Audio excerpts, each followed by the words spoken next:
Is it always necessary to cheat? I'll never forget the day I met Alex. It was at a coffee shop in the city. He was charming, handsome, and had a captivating smile. We struck up a conversation, and I was drawn to his sense of humor and adventurous spirit. As we talked, I learned that Alex was a successful businessman with a passion for travel. He had just returned from a trip to Europe and was planning another adventure to Asia. I was impressed by his stories and enthusiasm. We exchanged numbers, and Alex asked me out on a date.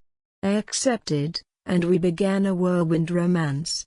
We went on long walks, had deep conversations, and explored the city together. As the months passed, our relationship grew stronger. Alex was attentive, supportive, and loving. I felt like I had found my soulmate. But one day, I discovered a message on Alex's phone. It was from a woman named Sarah, and the conversation was flirtatious. My heart sank, and I felt a wave of nausea wash over me. I confronted Alex, and he confessed. He said he had met Sarah at a conference and had been tempted by her charms. He swore it didn't mean anything and that he loved me. I was torn. Part of me wanted to forgive Alex and move forward. Another part of me was angry and hurt. I didn't know what to do. I decided to take some time to think.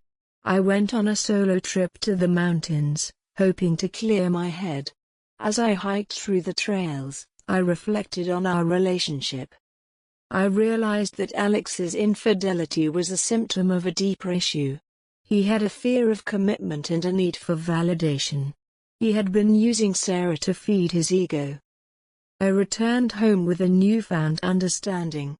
I knew I deserved better than someone who would cheat on me. I ended our relationship, and it was one of the hardest things I've ever done. But it was also liberating. I began to focus on myself, my passions, and my goals. I started a new business, made new friends, and traveled to new places. I learned that sometimes, the hardest experiences can lead to the greatest growth. I'm grateful for the lessons I learned from Alex, but I'm even more grateful to be free from the toxic relationship.